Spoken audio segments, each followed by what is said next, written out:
안녕하세요. 오늘은 지난 시간에 이어서 62페이지 감상다지기에 있는 정지용의 유리창 2를 학습하겠습니다. 네, 여러분 잘 지냈나요? 네. 자, 62페이지 모두 펴주세요. 감상다지기입니다. 3번. 다음 작품을 감상하고 하자가 처한 상황과 이를 대하는 하자의 태도를 눈물과 비교해보자. 자, 여러분. 오늘 우리가 확인해야 할 것이 세 가지죠. 자, 정지용의 유리창 2를 볼 때 여기에서 화자가 처한 상황이 무엇인지 그리고 이 상황에서 화자의 태도가 어떠한지를 파악하래요. 여러분 시에서 어떤 시든 이 시적 상황, 그 다음에 화자의 태도 이거 파악하면은 자연스럽게 시의 주제가 무엇인지 알 수 있어요. 그래서 어떤 시든 이렇게 시적 상황, 화자의 태도 파악하는 거 여러분 기본적으로 알고 있으세요. 그리고 이 시에서의 시적 상황과 태도를 앞서 배웠던 김현승의 눈물과 어떻게 같고 어떻게 다른지 비교해 보라고 하네요. 이런 것을 뭐라고 하죠? 바로 상호 텍스트적 맥락에서의 문학 감상 방법이라고 하죠. 네, 지난 시간에 설명했었습니다. 하나의 작품만 보지 않고 둘 이상의 작품을 서로 연관 지어서 공통점과 차이점 이런 것들을 비교하면서 감상하는 방법을 말합니다. 자, 오늘 그렇게 이 시를 배워보겠습니다. 자, 교과서 본문 왼쪽에 제재 정리, 참고 자료, 작은 글씨 보이나요? 네, 그거 한번 같이 읽어봅시다. 이 작품은 감각적인 이미지를 구사해서 사랑하는 자녀를 잃은 슬픔과 간절한 그리움을 노래한 시이다. 여러분 여기에서 정보를 줬는데요. 시적 상황이 바로 사랑하는 자녀를 잃은 그런 슬픈 상황이래요. 거기에서 하자가 그리움의 정서 그리고 슬픔의 정서를 드러내고 있다는 많은 정보를 제공했습니다. 정지용 시인에 대한 작가 맥락을 좀 살펴보자면요. 지난 시간 김현승 시인도 아들을 잃은 경험을 했다고 했었죠. 네, 그것과 마찬가지로 정지용 시인도 똑같이 어린 아들을 잃는, 그러니까 아들이 죽는 그런 경험을 했고 그러한 슬픔을 유리창 1이라는 시로 표현을 했다고 합니다. 자, 그러면 선생님이 준비한 PPT에서 또 이 시인에 대한 정보를 조금 더 살펴볼게요. 1902년에서 1950년까지 사셨고요. 섬세하고 독특한 언어로 대상을 맑고 산뜻하게 묘사해서 한국 현대시의 새로운 국면을 개척한 것으로 평가받습니다. 주요 작품으로는 호수일가, 향수 등이 있습니다. 다시 교과서 본문으로 가볼게요. 시간 연구분이 없이 그냥 1행부터 10행까지 한 연으로 되어 있습니다. 같이 낭송해 보도록 합시다. 유리에 차고 슬픈 것이 어른거린다. 열없이 붙어서서 입김을 흐리우니 길들은 양 언 날개를 바닥거린다. 지우고 보고 지우고 보아도 새까만 밤이 밀려나가고 밀려와 부딪히고 물먹은 별이 반짝 보석처럼 박힌다. 밤에 홀로 유리를 닦는 것은 외로운 황홀한 심사위원이 고운 폐혈관이 찢어진 채로 니는 산새처럼 날아갔구나. 조금 오글거렸죠. 최대한 시적 화자의 그 아들을 잃은 슬픈 마음을 담아서 한번 낭송해 보았습니다. 자, 그러면 시 해석을 이제 해보도록 할 텐데요. 해석하기에 앞서서 여러분 여기 사파를 좀 볼게요. 교과서의 사파를 보니까 우리가 어떤 것들을 생각하면서 시 해석을 해야 할지 좀 정리해 볼게요. 그림에 별이랑 달이 지금 떠 있는 게 보여요. 그래서 뭐 별이나 달에 어떤 상징적인 의미가 있을까 생각해 볼 수 있을 것이고, 그 다음에 앞서서 시간적 배경은 깜깜한 밤이라는 것을 알 수 있고요. 또 작품의 제목이기도 한데 이렇게 창문이 그려져 있어요. 네, 유리창인 것 같죠? 이 유리창의 기능은 무엇일까 생각해 볼 수 있고, 또 창문에 작은 새가 날아와 앉아 있는 게 또 보여요. 여러분 새로 보이나요? 그래서 이 새의 기능은 무엇일까? 새의 의미는 무엇일까? 이런 것들을 생각해 볼 수 있습니다. 자, 여기에 초점을 두고 시 감상을 해보도록 할게요. 여러분 화면 전환을 좀 하겠습니다. 이 교과서로 보기에는 선생님 판서할 공간이 좀 부족해서 선생님이 만든 PPT로 시 해석을 하고 필기를 하고 하겠습니다.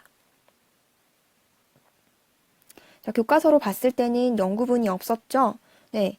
그런데 선생님이 좀 공간 확보 차원에서 이렇게 1행부터 3행까지 하고 좀 띄우고 4행에서 6행까지 적고 그다음에 7행에서 8행까지 하고 띄우고 이렇게 임의로 띄워놓은 것이지 네, 연구분이 없는 시가 맞습니다.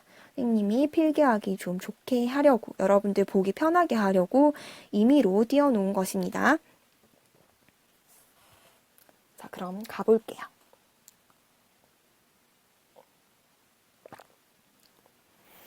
여러분, 시적 사항이 뭔 것 같아요?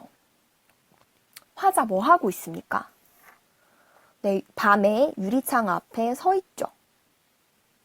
그리고 뭐 해요? 네, 죽은 아들 생각하면서 창밖을 바라보며 멍하게 서 있습니다. 그리고 또 그 유리창에 다가서서 입김을 후 하고 불어서 김이 서리게 한 다음에 그것을 손으로 지우고 또 후 하고 입김을 서리게 하고 손으로 지우고 창밖을 바라보고 이러고 있습니다. 왜 이러고 있는 거죠? 입김 왜 부는 거죠? 유리창에다가? 여러분 핸드폰 화면이나 유리창이나 이렇게 손으로 사람이 이렇게 만지고 하다 보면은 지문 자국도 나고 얼룩덜룩해지죠. 그러면 잘 안 보이잖아요. 폰 화면도 그렇고 창문 바깥도 그렇고. 자, 그럴 때 우리가 깨끗하게 해서 핸드폰 화면을 잘 보기 위해서 또 창밖을 잘 보기 위해서 제일 쉽게 할 수 있는 방법이 입김 불어서 김 서리게 해서 그거 이렇게 헝겊이나 아니면 뭐 신문지 구겨가지고 닦아서 그렇게 하면 깨끗해지잖아요. 그러니까 그렇게 하고 있는 거죠. 그러면 화자는 도대체 창밖에 있는 무엇을 보려고 이렇게 창을 깨끗이 닦는 걸까요? 여러분 생각해 보세요. 화자는 아들이 죽어서 이 아들을 잃어버린 상황이에요. 이성적인 사고보다는 아들이 보고 싶은 마음의 감성적인 상태일 거란 말이에요. 그러면 여러분들 이런 경험 있을지 모르겠는데 죽은 그 사람이, 사랑하는 나의 사람이 제발 영혼으로라도 나를 찾아와 줬으면 그 사람의 영혼이라도 내가 볼 수 있으면 좋겠다. 이런 간절한 마음이 들 거 아니에요? 화자도 그런 상태인 것 같아요. 아들이 죽었지만 그 죽은 아들의 영혼이라도 혹시 저 창밖에 와 있지는 않을까? 내가 그 아들의 영혼이라도 볼 수 있지 않을까? 이런 마음에서 창문을 막 닫고 있는 것 같아요. 어쩌면 와 있을지도 모를 그 죽은 아들의 영혼을 보기 위해서. 아, 정말 슬픈, 진짜 마음이 막 뭉클해지는, 슬퍼지는, 덩달아 막 우리까지 막 눈물이 날 것 같은 그런 상황이죠. 네, 이렇게 우리가 시적 화자의 상황 그리고 행동 이해하면서 시 해석을 본격적으로 해보겠습니다.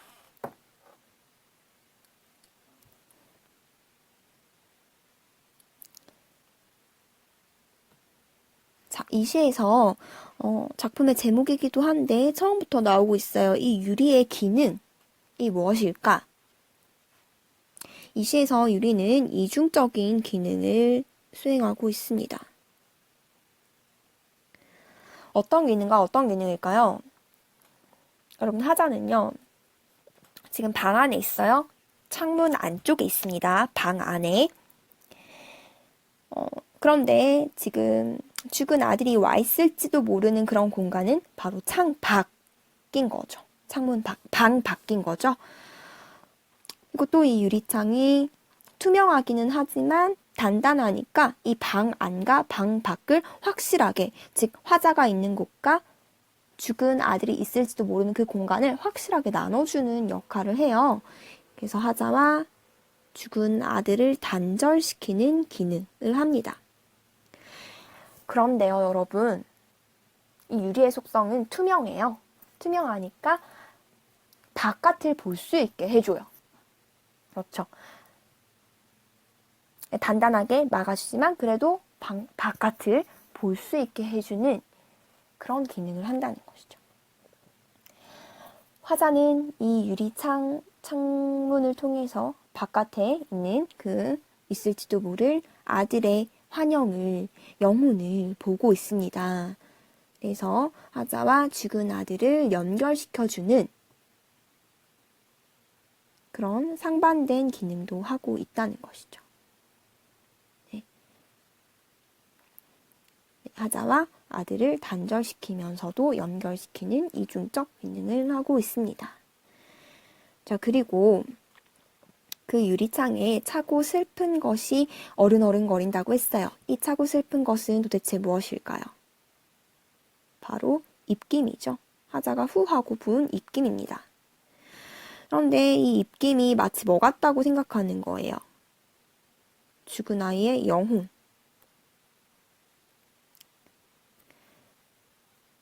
네. 조금만 이동해 보겠습니다.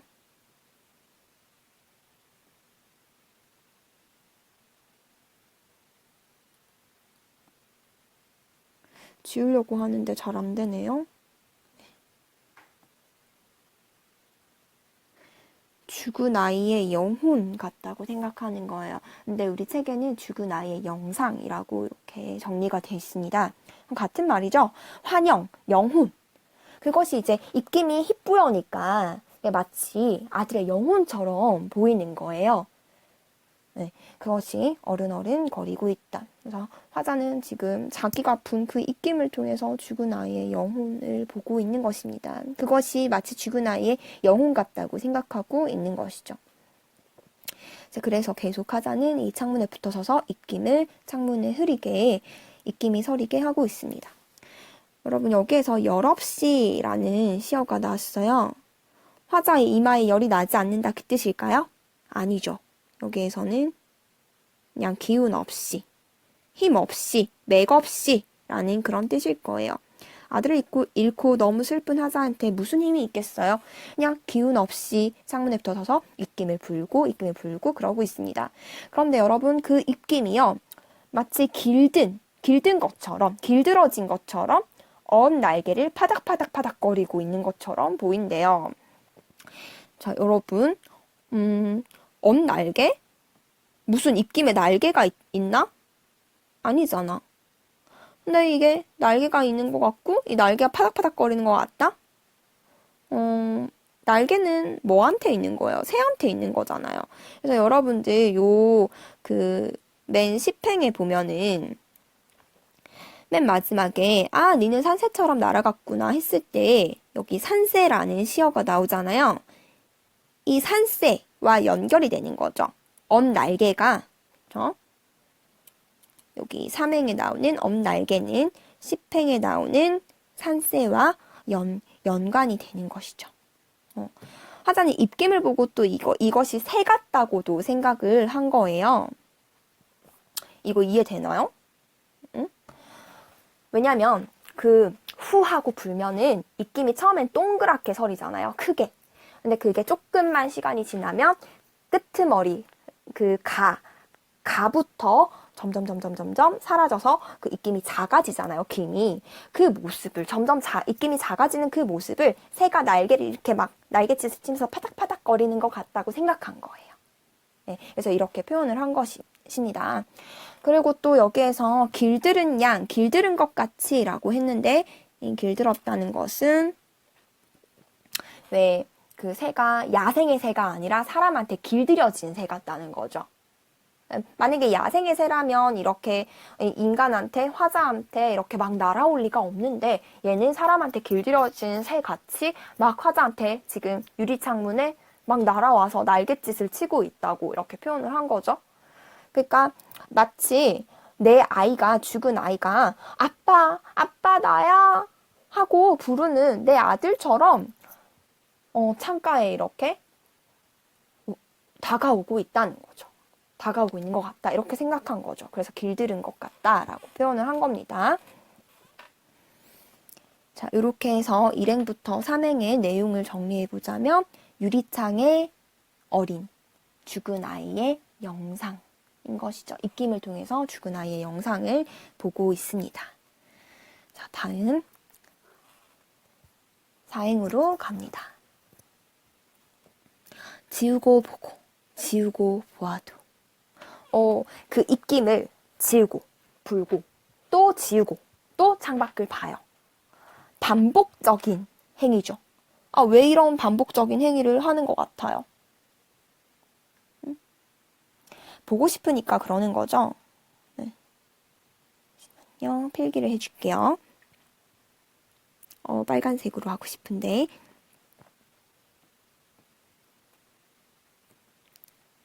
네, 반복적 행위. 계속하는 이유는 무엇이다? 아까도 설명했지만 혹시나 유리창 밖에 있을지도 모르는 내 아들을 보기 위해서 하는 행위죠. 너무 보고 싶어서 하는 이유. 이거 수학 기호인데 왜냐하면 이라는 뜻이죠. 너무 보고 싶으니까. 오케이? 자, 근데 너무 보고 싶어서 이렇게 입김을 불고 지우고 보고 지우고 보고 창밖을 또 보고 해요. 근데 아들 있을까요? 하자 그토록 보고 싶어하는 아들 있어요? 없죠. 뭐밖에 안 보여요. 깜깜한 어둠. 밤이니까 깜깜한 어둠밖에 안 보이는 거예요. 그래서 그걸 뭐라고 표현했냐면 새까만 밤이 밀려 나가고 밀려와 부딪히고 라고 했습니다. 여러분, 이 밤을요, 깜깜한 어둠이 있는 것을요, 어떤 이미지로 형상화하고 있죠? 네, 그 파도가 해변으로 밀려 들어오고 밀려 나가고 하는 것처럼 파도의 이미지로 나타내고 있죠. 그리고 화자의 감정은 어떻겠어요? 화자의 정서는 어떨까요? 아들을 보고 싶은데 보지 못하니까 허탈감, 상실감 이런 마음이 들겠죠. 그래서 이런 허탈감과 상실감을 파도의 이미지로 형상화하고 있다. 형상화는 나타낸다는 말이에요. 나타내고 있다. 이렇게 정리할 수 있겠습니다. 상실감을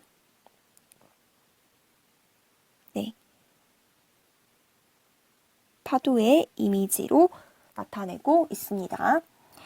자, 그리고 또요, 여기에서 새까만 밤, 즉 밤이라는 것은 기본적으로 어떤 걸 환기시키니까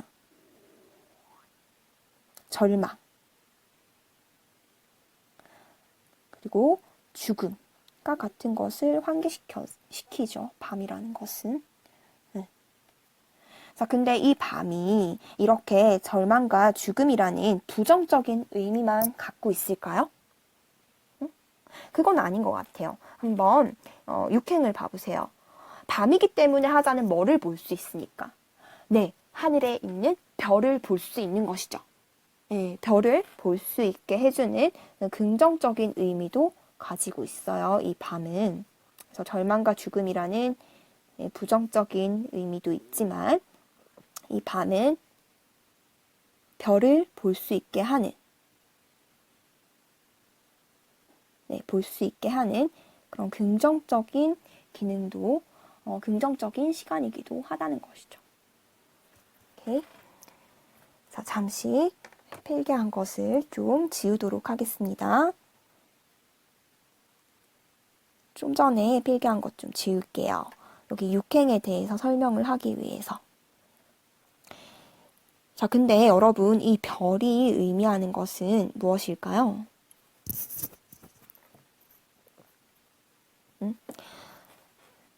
자, 근데 이 별이 또 물을 먹었대요. 이건 무슨 의미일까요?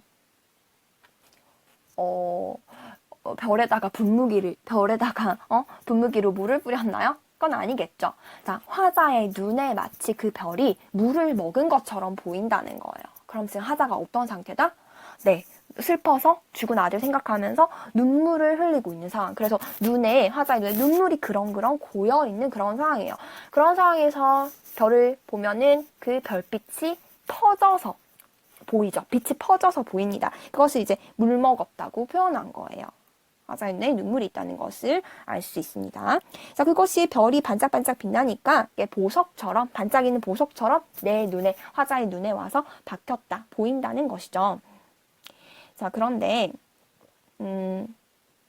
자, 보니까 이 별은요, 아까 입김과 마찬가지로 새처럼 보이는, 날개를 파닥이는 새처럼 보이는 그 입김과 마찬가지로 이 별 역시 화자의 눈에는 죽은 아이의 모습으로 보이고 있는 것입니다. 여러분, 사람이 죽으면 하늘에 올라간다고 우리가 좀 얘기하잖아요. 하늘나라에 간다. 그리고 또 사람이 죽으면 하늘의 별이 된다. 뭐 이런 얘기 들어봤죠. 네, 우리가 그런 얘기들을 하곤 하는데 하자도 아마 저 하늘에 있는 별을 보면서 저 별의 모습이 마치 내 죽은 아들인 것 같다고 느끼고 있는 것 같습니다. 됐죠? 자, 이렇게 해서 4행에서 6행의 내용도 정리하겠습니다. 밤에 창밖으로 보이는 영상입니다. 그 영상은 어떤 영상이냐? 물 먹은 별이고 그 별을 통해서 또 화자는 죽은 아이의 모습을 보고 있습니다. 얼마나 아들이 보고 싶으면 입김이 그리고 별이 아들로 보이겠습니까? 아들의 한영으로 보이겠습니까? 정말 마음이 아프네요. 자, 다음 7행으로 넘어갑니다. 밤에 이렇게 혼자서 유리를 닦는 것은 외로운 황홀한 심사위원이 보고 있어요. 밤에 유리 닦는 것은 왜 이런 행동 한다고 했죠? 네. 아들을 보고 싶어서 아들에 대한 그리움으로 인한 행동이죠. 네. 그리워서 보고 싶어서 처음에 설명했습니다. 보고 싶어서 이렇게 보려고 혹시라도 있을지도 모르니까 그래서 하는 행동입니다. 자, 근데 이렇게 혼자 유리를 닦는 일이 외롭고도 황홀한 그런 마음이 들게 하는 일이래요. 심사, 마음이란 뜻이죠. 자, 여기에 이 외로운 황홀한 심사, 이 유리창 일에서 정말 유명한 표현이죠. 네. 자, 이 시를 모른다고 해도 여러분들 한 번쯤은 다 들어봤을 법한 그런 표현입니다. 외로운 황홀한 심사. 이게 뭐냐면요. 말이 안 되는 것 같지 않나요? 어떻게 외로운 것과 황홀한 것을 이렇게 나란히 둘 수 있는 것일까요? 외로운 것은 뭔가 부정적인 이미지고요. 황홀한 것은 어떻죠? 좋은 거잖아요. 긍정적인 이미지예요. 이렇게 어울리지 않는 두 가지를 함께 묶고 있습니다. 안 어울리죠? 모순적이죠? 이런 걸 뭐라고 해요? 딱 얼핏 봤을 때 말이 안 되는 것 같아요. 바로 이런 걸 모순형용, 같은 말이죠. 역설법이라고 합니다. 겉으로 봤을 때 표현적으로는 말이 되지 않는 거, 모순적인 거. 하지만 그 안에 조금만 생각해보면 고개가 끄덕여지게끔 하는 어떤 의미가 담겨있는 그런 표현을 이렇게 모순형용 역설법이라고 하죠. 자, 일단은 표현적으로는 모순이지만 어떤 뜻이 담겨있는지 한번 생각해볼까요? 왜 밤에 홀로 유리를 닦는 것은 외로운 마음이 들게 하는 행위이죠? 그렇게 해봤자 창밖에 내 아이 없으니까.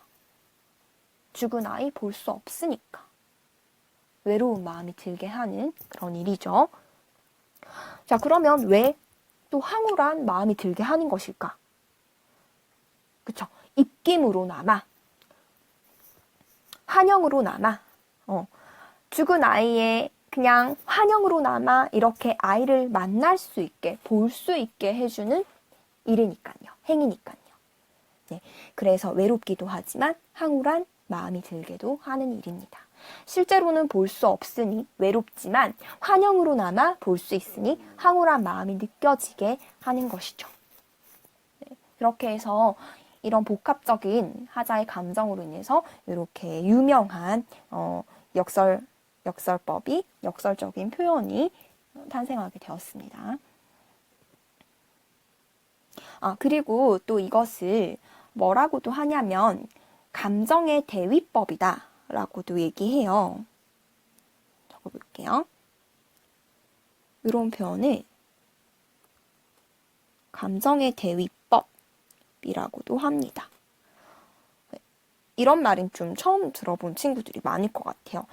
그런데 사실은 이 감정의 대위법이 여기에 처음 나온 게 아니고요. 앞에 일행에 나왔던 차고 슬픈 것 있죠. 이것도 역시 감정의 대위법이에요. 차고 슬픈 것. 이것도. 감정의 대위법은 문학에서 감정을 조절 또는 절제를 위해서 상호 모순되거나 대립되는 시어를 함께 제시하는 방법이에요. 네. 자, 예를 볼까요? 이 시 일행의 차고 슬픈 것.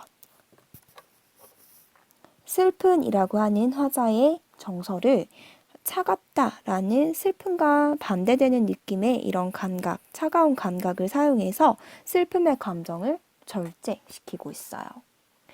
그래서 슬픈 감정이 과도하게 표출되지 않게끔 슬픈 정서를 눌러주고 있죠. 팔행의 외로운 황홀한 심사도 마찬가지입니다. 화자가 아들을 잃고 엄청 외로운데 황홀한이라고 하는 이 외로움과 반대되는 느낌의 시어를 통해서 외로움의 정서를 눌러주고 있죠. 그래서 외로운 감정이 과도하게 표출되지 않게 절제시키고 있어요. 이처럼 이 시는 감정을 상당히 누르고 절제하고 있는 그런 시입니다. 비교해보자면요. 그 김소월의 초원이라는 시가 있어요. 사별의 아픔을 노래한 시인데요. 그 시에는 이런 구절이 나옵니다. 산산이 부서진 이름이여. 허공 중에 헤어진 이름이여. 불러도 주인 없는 이름이여. 부르다가 내가 죽을 이름이여. 자, 어때요? 사랑하는 죽은 사람, 그래서 아무리 불러도 대답이 없는 그 사람의 이름을 부르면서 슬픈 정서를 폭발적으로 표출시키고 있죠. 그것과 비교해 본다면 이 정주영의 유리창이 감정을 상당히 절제하고 있다는 걸 알 수 있습니다. 자, 다시 7, 8행으로 돌아가 볼게요. 아까 내용은 살펴봤죠. 자, 7, 8행의 내용 정리입니다. 유리를 닦는 화자의 심정을 노래했어요. 자, 이렇게 정리할 수 있겠습니다. 자, 다음 90행입니다. 고운 폐혈관이 찢어진 채로 니는 산새처럼 날아갔구나. 자, 9행에 아들이 왜 죽었는지 죽음의 이유가 나오네요. 폐가 찢어졌대요. 폐혈관이. 네, 정주용 시인의 아들도 진짜로 폐결핵, 그 폐렴이라고 하는 병으로 죽었다고 합니다. 또 여기에 고운이라는 시어가 나왔잖아요. 이걸 통해서 이게 어른의 죽음이 아니라 어린 아이의 죽음이라는 것도 생각해 볼 수 있겠네요. 여리고 고운, 저 어린 아이의 죽음이라는 걸 알 수 있습니다. 자, 이제 마지막 10행을 하기 위해서 좀 지우겠습니다. 10행. 니는 산새처럼 날아갔구나. 산새가 잠깐 이렇게 나뭇가지에 왔다가 금방 날아가 버리잖아요.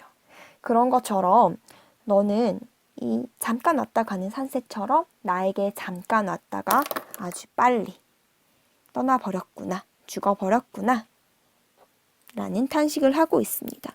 자, 여기에 아라는 감탄사, 그리고 감탄형 어미 사용했죠? 이런 거 영탄법이라고 하고요. 그리고 이때 이 이 감탄사에 지금 담겨있는 하자의 감정이 뭔 것 같아요? 이런 기쁨의 감정이 담겨있는 게 아닌 것 같죠? 한숨 쉬는. 그래서 탄식의 감정, 슬픔의 감정이 묻어있는 그런 감탄사인 것 같아요. 그래서 여러분 구행까지 보면은 화자가 정서를, 이 슬픈 정서를 꾹꾹 눌렀잖아요. 애써 절제하면서 꾹꾹 눌렀는데 담담하게 노래를 했는데, 이 마지막 10행에 오면은 그동안 눌러왔던 그 슬픔의 감정을 조금은 표현해주고 표출해주고 있는 모습이 보이죠. 이 부분을 통해서. 그래서 감정, 특히 탄식의 감정을 이 부분에 와서 집약적으로 제시해주고 있다. 이렇게 할 수 있겠네요. 집약이라는 말은 압축해서, 눌러서 그렇게 제시한다 라는 얘기입니다. 그러니까 그동안 일행에서 구행까지는 그냥 그렇게 표현하지 않았던 그 슬픈 정서를 이 마지막 10행에 콱 눌러서 응축적으로, 집약적으로 보여주고 있다는 것이죠. 자, 그리고 또 한 가지 더 얘기하자면요. 이 시에서 이 아아가 마치 19채 향가에 있는 낙구랑 비슷한 모습이에요. 자, 필기를 여기다가 할게요. 19채 향가의 낙구라고 하는 그 전통을 계승하고 있습니다. 그런 모습이에요. 여러분, 19채 향가가 뭐냐면요. 우리 교과서 184페이지에 월명사의 제망매가라는 작품이 있어요. 그게 19채 향가거든요. 10줄로 된 향가예요. 향가는 향찰로 된 우리말 노래라는 뜻이고요. 여기에서 낙구가 뭐냐면 그 마지막 9번째, 10번째 줄을 얘기해요. 낙구라고 합니다. 근데 그 낙구 첫머리, 즉 국구의 첫머리에 감탄사가 있어요. 요런 같은. 이 감탄사의 역할이 뭐냐면 앞서 전개되어 왔던 시상을 쫙 모아줍니다. 집약시켜줘요. 압축시켜줘요. 그리고 또 압축된 만큼 시상이 앞에보다 이 부분에 와서 심화되겠죠. 깊어집니다. 그리고 때로는 앞서 전개되어 왔던 시상을 뒤바꿔 주기도 해요. 시상의 전환을 시켜주기도 합니다. 정지용의 유리창 같은 경우에는 이 아아를 통해서 탄식의 감정을 집약적으로 제시해주고 있었죠. 네, 19채 향가 낙구랑 참 유사한 모습이 보입니다. 자, 그러면 마지막으로 하나 요거 더 빠뜨렸네요. 이때 니라고 하는 건 당연히 누구겠어요? 네, 바로 나한테 산새처럼 잠깐 왔다 간 죽은 아들이 되겠죠. 자, 그러면 9행, 10행의 내용도 정리합시다. 아이의 죽음을 인식한 데서 오는 화자의 탄식 되겠나요? 네, 그러면 이제 핵심 정리를 합시다. 네, 갈래, 자유시, 서정시고요. 성격, 애상적. 애상적인 게 뭐죠? 네, 슬픈 거. 감각적. 네, 특히 시각적 감각을 많이 사용을 했고요. 시각적 감각을 많이 사용했으니까 당연히 해화적인 느낌이 듭니다. 해화라고 하는 것은 평면에 그린 그림이에요. 우리가 시를 쫙 읽었는데 아무래도 시각적 심상이 많다 보니까 한 폭의 그림을 본 것 같은 느낌이 들게 하죠. 시가 마치 한 폭의 그림 같습니다. 자, 주제는 자식을 잃은 슬픔이고요. 그 다음에 특징. 네, 앞서 다 얘기했던 것들이죠. 자, 근데 첫 번째 특징 보세요. 화자의 슬픔을 극도로 절제하고 있다고 했어요. 그런데 슬픔을 꾹꾹 누르면요.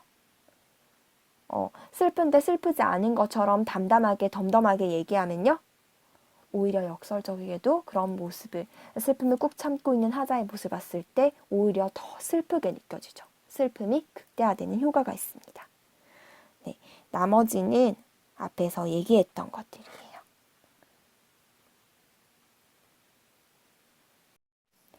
네, 다시 교과서로 돌아옵니다.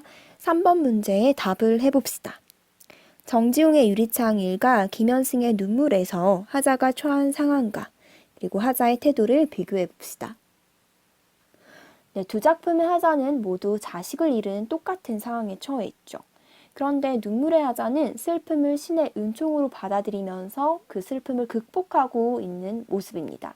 반면 유리창 일의 하자는 감정을 절제하려고 하지만 여전히 아들을 잃은 슬픔과 그리움에 잠겨 있는 모습이죠. 이렇게 시적 상황은 같지만 그것을 대하는 시적 하자의 태도는 다를 수 있음을 알 수 있네요.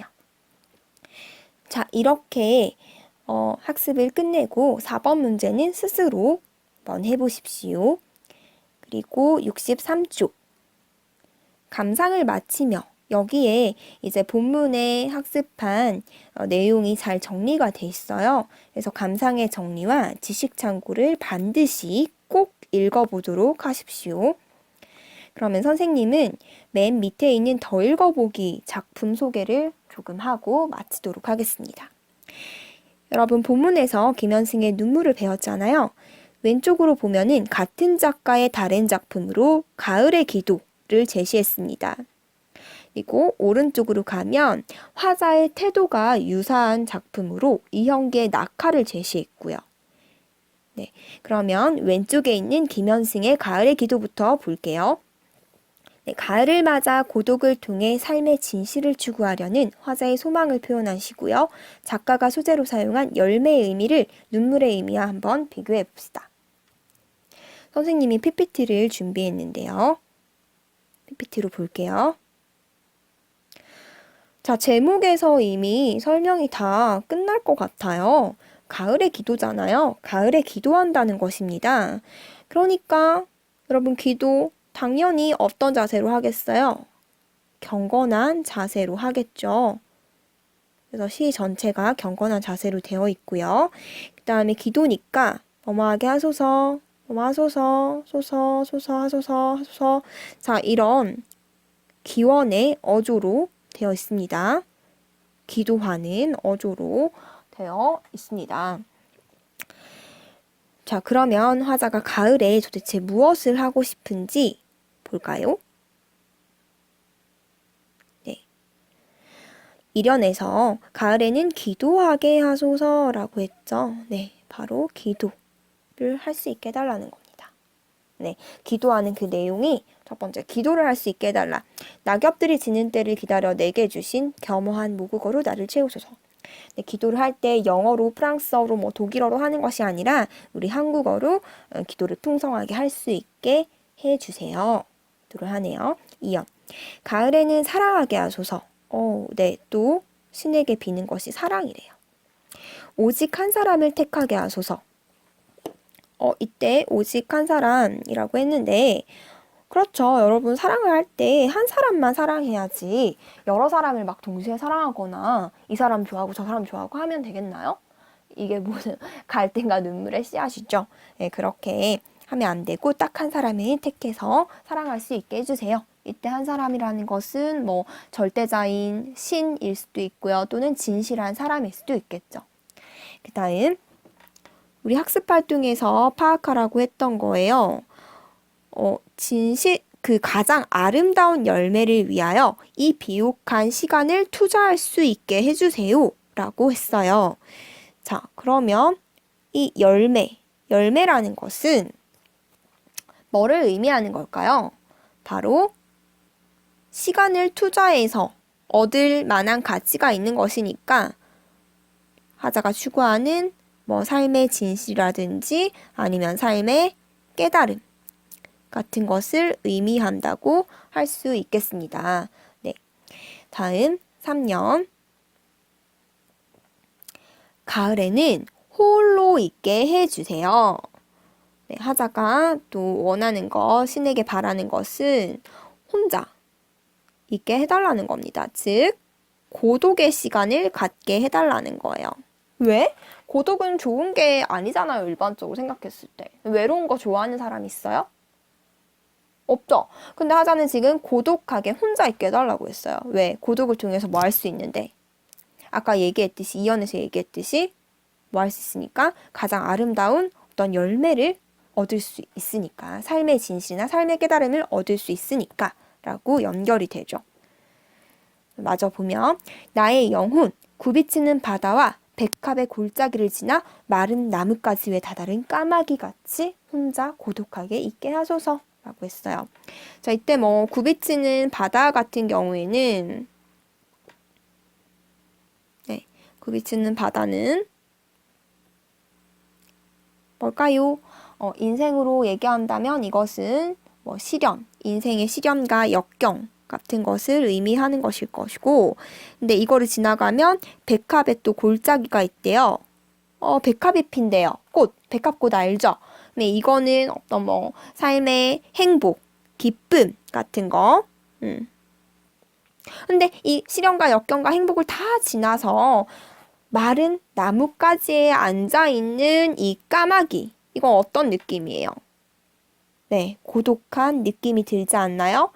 온갖 시련과 인생 행복과 이런 걸 다 지나서 결국은 혼자서 그 마른 나뭇가지에 혼자 앉아있는 그 까마귀. 네, 고독한 모습이죠. 그쵸? 자, 까마귀 같이 그렇게 가을에는 혼자 있게 하소서. 그래서 혼자 있으면서 이렇게 기도를 하게 해달라는 거죠. 일연에서 얘기했듯이. 기도도 하고요. 그렇게 하면서 화자는 뭐를 얻고 싶다. 기도를 통해서 바로 가장 아름다운 열매라고 하는 이 삶의 진실, 삶의 깨달음을 얻고 싶다는 것이죠. 가을의 기도 핵심 정리를 할게요. 갈래, 자유시, 서정시, 성격, 종교적, 명상적, 상징적. 명상은 조용히 눈을 감고 어떤 대상에 대해서 깊이 생각해 보는 거죠. 네, 가을이 이러이러한 의미가 있는 시간이 되었으면 좋겠다라는 생각을 했고 그것을 기도로 올렸죠. 제재, 가을, 주제, 진실된 삶을 위한 절대 고독의 추구, 특징, 기도 형식을 사용했죠. 그러니까 엄숙하고 경건한 분위기 만들어졌습니다. 자, 문제 하나 풀어볼게요. 화자에게 가을은 어떤 시간입니까? 네, 삶의 가치를 얻을 수 있는 고독의 시간입니다.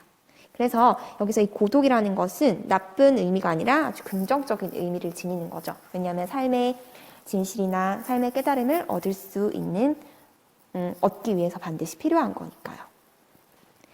자, 교과서 63페이지 잠시 가서 더 읽어보기 부분에서 우리한테 하라고 했었던 거 숙제가 있었죠. 바로 작가가 소재로 사용한 열매의 의미 그리고 또 눈물의 의미 이거 한번 비교해 보라고 했습니다. 여러분, 열매는 어떤 의미였어요? 네, 삶의 진실, 삶의 가치, 삶의 깨달음 이런 의미였어요. 눈물은요? 가장 귀하고 값진 것, 나의 가장 나중 지닌 것이라고 했잖아요. 그리고 흠도 티도 금도 없는 순결하고 온전한 것이었죠. 그래서 둘 다 긍정적인 의미를 지니고 있습니다. 자, 그러면 이제 오른쪽에 있는 이형기의 낙하, 이 작품을 좀 더 알아보도록 하겠습니다. 낙하가 무슨 뜻이죠? 네, 꽃이 지는 걸 낙하라고 합니다.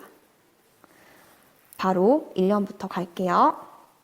가야 할 때가 언제인가를 분명히 알고 가는 이의 뒷모습은 얼마나 아름다운가. 그렇죠. 이별할 때가 되었습니다. 그것을 받아들이고 순순히 떠나가는 사람의 모습은 보기 좋죠. 이별을 받아들이지 못하고 가야 할 때가 되었는데도 그것을 거부하면서 막 미련을 부리고 떠나가지 않으려고 하고 이렇게 하는 것은 보기에 좋지 않잖아요. 그래서 그 얘기를 하고 있습니다. 매우 아름답다는 것이죠. 자, 몰라서 물어보는 게 아니라요. 이렇게 하는 사람의 모습은 정말 아름답다, 매우 아름답다라는 의미를 강조하기 위해서 일부러 의문형 어미를 사용했어요. 이런 걸 뭐라고 하죠? 네, 설의법이라고 합니다. 설의. 네, 이거 의입니다. 네, 설의법. 매우 아름답다. 그리고 이때 이거는 여러분 다 알겠지만 사람이라는 뜻이에요. 가야 때가 언제인지 분명히 알고 떠나가는 사람의 뒷모습은 정말 매우 아름답다. 봄 한철 격정을 인내한 나의 사랑은 지고 있다. 여러분 이 연에서요. 꽃이 지는 것을 꽃이 진다 하지 않고 나의 사랑이 지고 있다 라고 했어요. 자, 자연의 일인 낙하, 꽃이 지는 것을 인간의 일인 이별에다가 대응시키고 있습니다. 이런 문학작품에서 많이 사용하는 방식이죠. 자연사와 인간사의 대응을 통해서 인간의 일에 대해서 얘기하려고 하는 방법. 그런 방법이 이 시에도 사용이 되었네요. 다음 3년 분분한 낙하, 결별이 이룩하는 축복했어요. 지금은 가야 할 때. 분분하다는 것은 이리저리 막 흩날리는 걸 말해요. 얼마 전에 벚꽃 떨어졌었죠. 벚꽃이 막 떨어질 때 마치 눈이 내리는 것처럼 꽃잎이 하늘 막 흩날리잖아요. 그렇게 꽃이 떨어집니다. 근데 이걸 또 뭐에다가 대응시키고 있죠? 네, 계속해서 인간의 이별, 결별에 대응시키고 있습니다. 자, 그런데 여기 이행 보세요. 정말 유명한 식구죠. 결별이 이룩하는 축복이라고 했습니다. 네. 동그라미를 이렇게 할게요. 결별이 이룩하는 축복. 이게 도대체 무슨 말이에요? 결별은 부정적인 거죠. 헤어지는 건데 슬픈 거잖아요. 근데 이것을 축복이라고 얘기했어요. 축복은 긍정적인 것이죠. 자, 이렇게 어울리지 않는 두 개의 시어를 함께 묶어주었습니다. 어때요? 표현에 모순이 있죠. 모순적인 표현이에요. 그렇지만 이걸 깊이 생각해보면 그 안에 어떤 고개가 끄덕여질 만한, 납득할 수 있을 만한 그런 의미가 담겨 있을 거란 말이에요. 이런 걸 역설법이라고 하죠. 네, 모순 형용 또는 역설법이라고 합니다. 자, 이게 무슨 의미인지는 이따가 살펴보겠습니다. 뒤에 나오거든요. 다음 사연입니다. 무성한 녹음과 그리고 머지않아 열매 맺는 가을을 향하여 갑니다. 네, 꽃이 지고 나면 그걸로 끝이 아니죠. 꽃이 진 자리에 잎이 나요. 그래서 무성한 녹음이 드려지게 되고 그리고 또 꽃이 지고 그 자리에 열매가 맺히게 됩니다. 이 열매는 가을에 맺히게 되는 것이죠. 자, 이 녹음과 열매는요. 바로 꽃이 진 후에 일어난 낙하 후에 이루어지는 결과라고 할 수 있고 이것은 성숙되는 것, 그러니까 자라는 것, 성장하는 것이라고 볼 수 있겠죠. 네. 그리고 이 열매는 정말 그 성숙의 결정체, 결과물이 되는 것이고요. 이러한 일이 이루어지는 게 가을이라는 시간이고요. 그럼 결국 가을은 성숙의 시간이 되겠죠. 자, 그러니까 여러분, 낙하는요, 마냥 나쁘기만 한 게 아닌 거였어요. 슬프기만 한 게 아니었어요. 그쵸? 네. 낙하는 나름대로 의미 있는 일이고, 이 열매를 위해서 반드시 일어나야만 하는 일인 것이죠. 그래서 이것도 좀 긍정적인 의미를 부여하고 있네요. 다음, 나의 청춘은 꽃답게 죽는다. 이렇게 얘기했어요. 아까는 낙하에다가 이별을 대응시켰잖아요. 근데 이 청춘이 또 죽는다라고 얘기를 했는데 꽃처럼 죽는데요. 꽃이 열매를 맺기 위해서 그걸 기약하면서 지는 것처럼 나의 청춘도 역시 죽는데요. 이 청춘이라는 것은 청춘 시기에 사랑을 하니까 나의 사랑이라고 해도 될 것 같습니다. 자, 이것은 뭐에 대응이 되겠어요? 꽃이 피어 있는 것에 대응이 될 거예요. 근데 이것이, 이 청춘이 죽는다라고 했죠. 이 죽는다는 것은 뭐겠어요? 인간의 이별을 의미하는 것일 거고, 이것은 바로 꽃이 떨어지는 낙하에 대응이 되는 것이죠. 다음, 헤어지자 섬세한 손길을 흔들며 하룽하룽 꽃잎이 지는 어느 날. 자, 꽃이요, 떨어지는 모습을 이렇게 표현했어요. 우리 이만 헤어지자 하고 꽃이 얘기하면서 섬세한 손길을, 꽃이 손이 어디 있어요? 근데 손을 이렇게 흔든다고 표현을 했죠. 그렇게 꽃잎이 진다고 얘기했어요. 그러면 이 헤어지자고 말하면서 섬세한 손길을 흔드는 이런 꽃잎. 이런 표현은 꽃을 의인화시킨 의인법이 되겠죠. 자, 꽃잎도 졌고 이 꽃잎이 졌다는 것은 인간의 이별을 대응한 것이니까 나의 이별, 나의 결별이 이루어진 날, 이런 의미가 되겠죠. 마지막 연입니다. 나의 사랑, 나의 결별, 샘터에 물고 이듯 성숙하는 내 영혼의 슬픈 눈. 자, 여기에 다 나왔죠. 사랑을 했고 이별을 했습니다. 근데 이것이 부정적인 것만은 아니에요. 왜냐하면 샘터에 물고 있듯이 아주 조금씩 지속적으로 끊임없이 계속해서 나를 뭐하게 만드는 것이니까요. 결국은 나를 성장하게 만들어주는, 성숙하게 만들어주는 일이니까요. 나를 더 큰 사람으로, 더 깊은 사람으로 만들어주는 게 결별이에요. 여러분들 혹시 그런 경험 있나요? 왜 헤어지고 나서 너무너무 슬프지만 이 이별을, 이 헤어짐을 통해서 내가 한층 더 나은 사람이 되고 그 전에 잘못들을 고치게 되고 부족했던 점들을 고치게 되어서 좀 더 괜찮은 사람으로 우리가 성숙하게 되잖아요. 네. 그래서 그 다음에 사랑을 할 때에는 좀 더 나아진 모습으로 우리가 사랑을 하게 되죠. 성숙한 또 사랑을 할 수 있게 해주죠. 그러니까 이 결별이라는 것이 그냥 무조건적으로 나쁘기만 한 게 아니라 이런 긍정적인 의미를 지니고 있다는 생각을 한 거예요. 그래서 이별을 긍정적으로 받아들이고 있습니다. 자, 그러면 앞서 우리가 남겨두었던 이 부분이요. 결별이 이룩하는 축복, 이게 무슨 뜻인지 이제 이해가 되는 거죠. 바로 이런 의미였습니다. 결별이 왜 축복이냐? 이별을 통해서 성숙할 수 있으니까요. 됐죠? 자, 그러면 핵심 정리를 하겠습니다. 네, 자유시 서정시고요. 성격 비유적 성찰적입니다.